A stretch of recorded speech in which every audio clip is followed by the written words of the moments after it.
Assalamu alaikum, bonjour à tous, parlons bien, j'espère que vous allez bien. Aujourd'hui mes amis, ce sera une vidéo rapide pour revenir sur ce qui s'est passé ces derniers jours en Syrie. Beaucoup en parlent, certains se réjouissent de la chute de Bachar al-Assad, d'autres plus méfiants y voient une main cachée qui manipule les événements et pour être franc avec vous, je fais partie du deuxième camp. Et si vous avez suivi mes vidéos ces derniers mois, vous constaterez une continuité dans les analyses. Nous avons longuement parlé de cette région, bien avant le 7 octobre. Nous avons évoqué l'Armageddon, les plans d'Israël avec la vache rousse, le troisième temple, l'élargissement des frontières et aujourd'hui, tout cela prend forme sous nos yeux. Un accord implicite entre les États-Unis, Israël, la Turquie et même la Russie a permis cette situation. Les acteurs que certains appellent libérateurs en Syrie ne sont rien d'autre que des instruments du chaos. Des factions armées qui ont publiquement exprimé leur gratitude envers Israël pour leur soutien. Ces mêmes marionnettes osent maintenant prétendre vouloir, entre guillemets, libérer Jérusalem.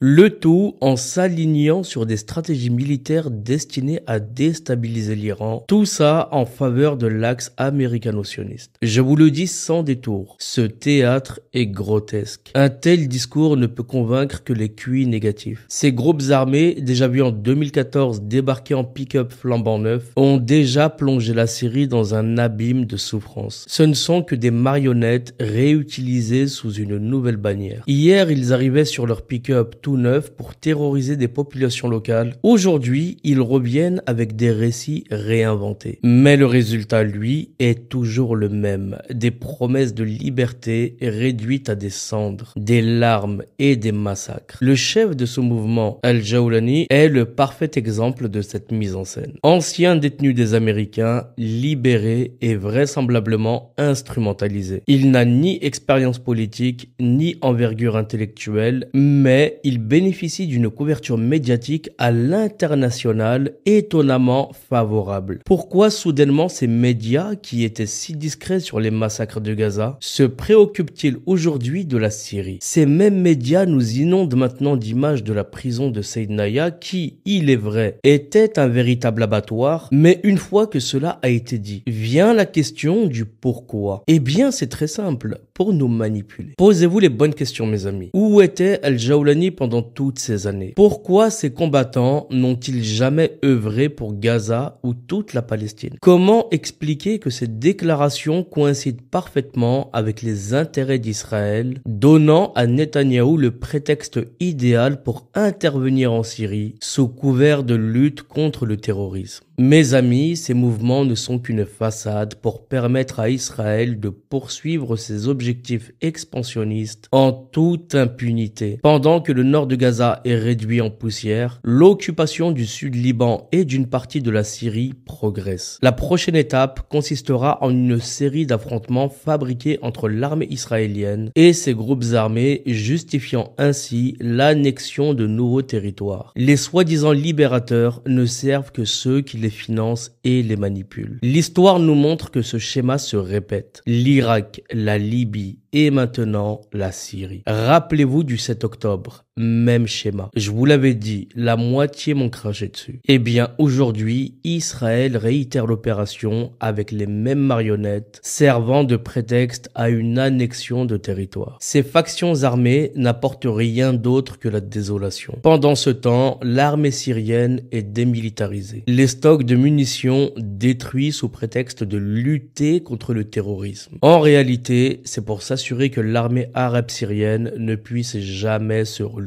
Armée et dirigeants que je ne soutiens pas au passage, soyons clairs. Mais je ne soutiens pas non plus ces ânes libérateurs qui dansent dans les rues et qui seront sacrifiés à leur tour demain. Leur humanisme s'arrête là où commencent les intérêts d'Israël. Ils n'ont jamais aidé Gaza, pas un mot. Pas une arme, pas un sou. Mais pour renverser un pouvoir qui dérange leur maître, ils sont prêts à tout. Les Kurdes, eux, seront sacrifiés sur l'autel des ambitions d'Erdogan et de Netanyahou. Leur sort semble avoir été décidé en coulisses. Il est probable qu'une entente entre Erdogan et Netanyahou est prévue de céder certaines parties de la Syrie à la Turquie, nourrissant les ambitions ottomanes du président turc, tout en maintenant une pression constante sur la région. Pendant ce temps, ces soi-disant libérateurs n'hésitent pas à perpétrer des actes de barbarie. Ils commencent déjà à traîner des corps derrière leur voiture ou attaquer ceux qu'ils prétendaient sauver. Même les chrétiens de Syrie, profondément enracinés dans cette terre, deviennent les cibles de ces idiots. Ces groupes n'ont jamais eu pour but de servir le peuple syrien. Leur loyauté est exclusivement réservée à ceux qui les arment et les financent. Mais pour Gaza, pour les Palestiniens asphyxiés par un blocus inhumain, pas un mot. La raison est évidente. Ils ne mordront jamais la main qui les nourrit. Et pour vous dire que c'est gros comme une maison, depuis le départ d'Assad, Israël a franchi pour la première fois depuis 1974 les frontières syriennes. L'armée syrienne, affaiblie par des frappes incessantes sur ses stocks de munitions et ses infrastructures stratégiques, est incapable de riposter. Pendant ce temps, les pseudo-libérateurs reçoivent un soutien logistique massif de l'OTAN, de la Turquie et bien sûr d'Israël. Tous ces événements, mes amis, s'inscrivent dans une vision à long terme du projet du Grand Israël. Mais la finalité de cette expansion pourrait bien être encore plus sombre. La provocation d'un conflit nucléaire mondial destiné à anéantir toutes les puissances nucléaires sauf Israël. Inscrivez bien ces paroles, rigolez-en aujourd'hui, nous en reparlerons demain. Encore une fois, je vous mets en garde. Ne vous laissez pas séduire par les récits simplistes de ces soi-disant révolutionnaires.